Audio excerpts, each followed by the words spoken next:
Mortgage rates are collapsing, price drops are surging, and some housing markets are already starting to experience home prices decline. Well, today we're going to take a look at the current state of the housing market. We're going to look at why mortgage rates are dropping, especially when many of the experts told us that it was likely to go up by the end of the year. In addition to that, we're going to take a look at the price drops that are taking place. They've gone up significantly, and because of that, could they be early signs of a housing market crash? Well, before I get started on that, do me a favor and support the channel by smashing that like button, and if you haven't already done so, definitely subscribe and hit that notification bell to watch more content like this. And with that said, let's jump into it.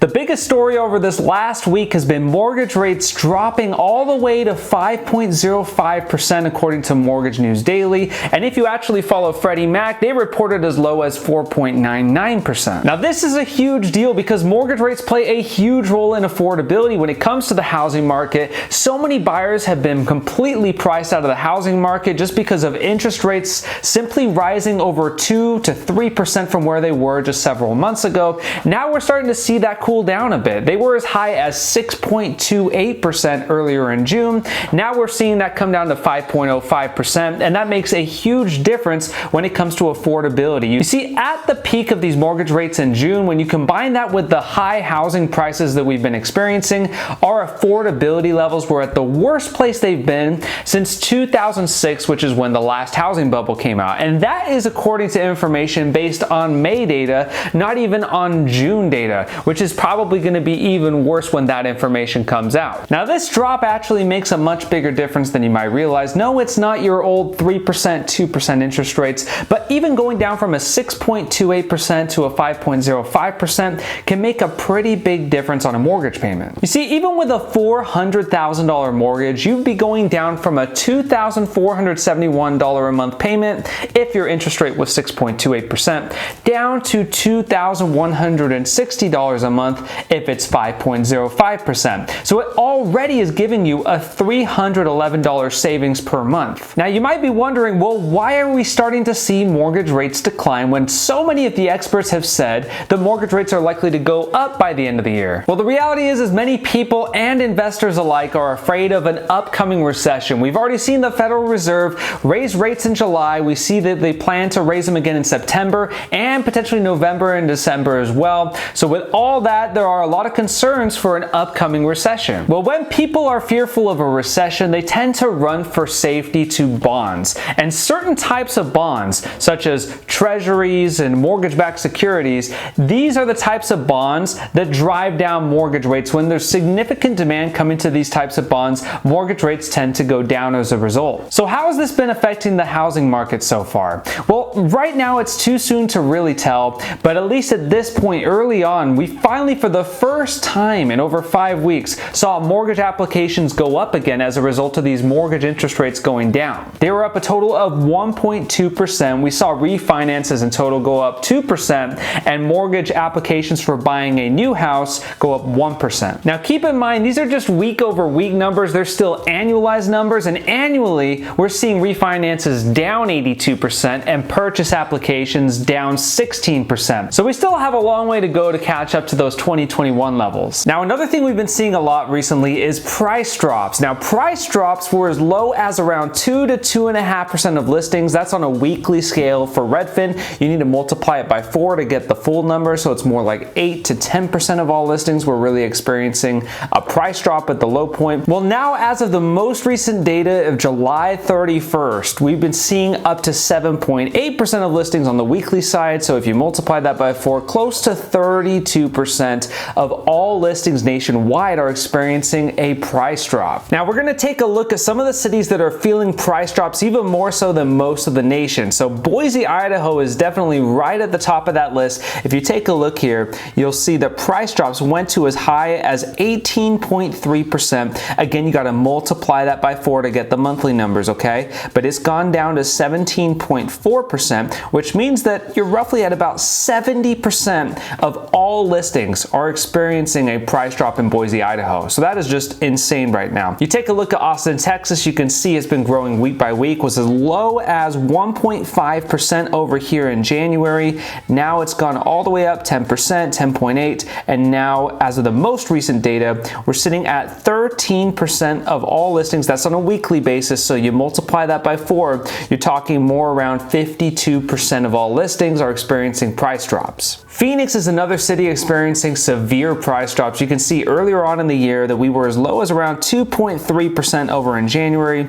Now that's gone way up week by week, just consistently moving upwards to where we are today. The most recent statistics showing 14.4%. Again, that's on the weekly basis. So on a monthly basis, we're talking about roughly around 57% of all listings are experiencing a price drop now in the Phoenix market. Now finally, we'll take a look at Las Vegas, Nevada. We know that inventory has been building rapidly in that market. If you take a look at the price drops here, you'll see it was as low as 1.6% on the weekly basis.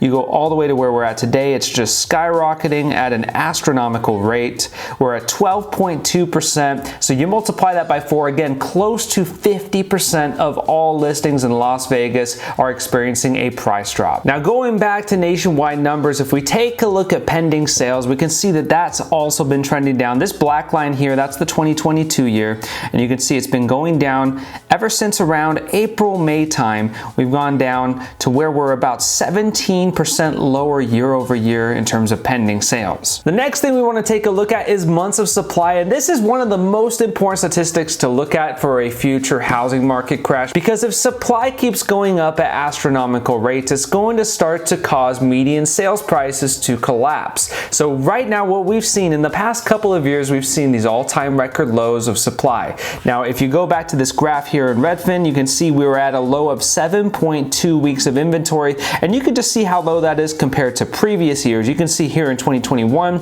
it was at 9.2. Over here in 2020, we were at 15.7 earlier on in the year, and then in 2019, earlier on in the year, we were at 18.9 weeks of supply. So at 7.2 weeks of inventory, that was a very unhealthy level of inventory to be at. Now, if we were to look at what's happened so far this year, you can see that earlier on in the year, we were hovering around 7 to 8 weeks of inventory, which is extremely low historically. But once these mortgage rates started to skyrocket, that was the moment we started to see supply go up. You can see here, starting around mid-May, we started going to 8 to 9 weeks of inventory, and now we're sitting at about 11.1 weeks of inventory. So although it's not historically an alarming amount of inventory to have, it's still growing at a very fast pace. So what mortgage rates do from this point on is going to be huge in determining what the future of the housing market holds and how big of a correction we're going to be looking at. Now, as far as the effect we've been seeing on the median sales price, it's already been starting to come down. As you can see here, it was at a height of $395,000. That was between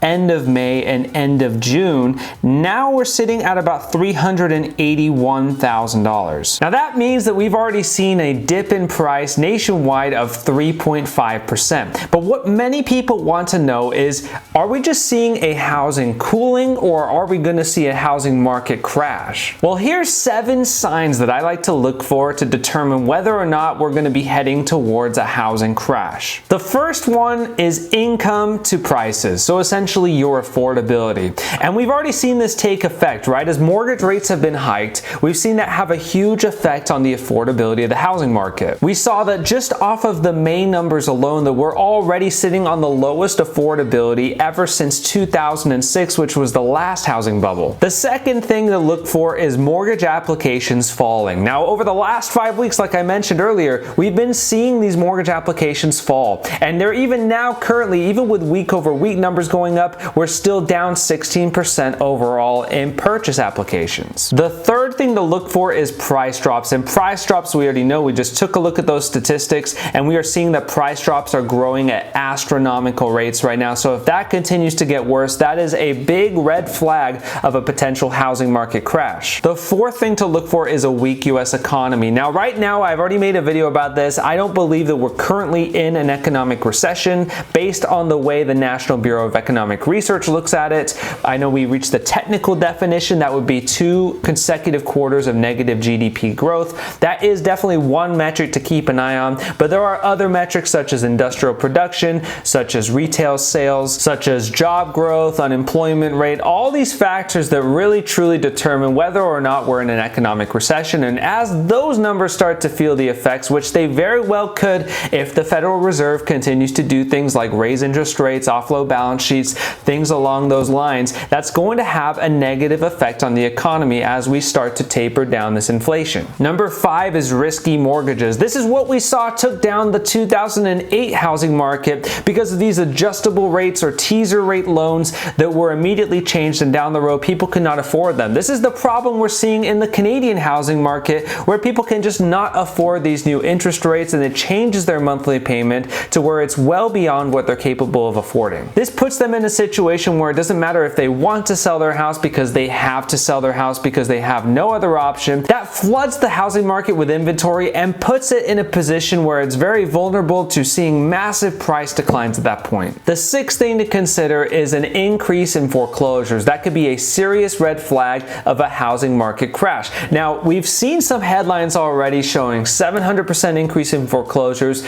Don't fall for it, okay? We've had a foreclosure moratorium over the past couple of years, and that's made it almost impossible to have any foreclosures taking place. So any kind of increases is going to look like a massive percentage increase compared to where it was just last year or 2 years ago. But the reality is our foreclosure numbers where they currently stand are nowhere close to where they were in 2007, 2008. So far at this point, foreclosures have not been an issue whatsoever in this housing market. The 7th thing to pay attention to is excessive supply. Now, although we've seen an abundance of supply coming on the market recently, it's really taken us from these all-time record low levels to now we're just approaching what could be more of a balanced market. Now, again, because of the speed of which it's been happening, it already is having an effect on the median sales price. But with that said, it's very important to note that we are not at those extreme levels of inventory yet, but we do want to continue to monitor them, because if they continue growing at the rate it's growing, it's only a matter of time before we reach those levels that are similar to 2007, 2008, and that will at that point have a massive effect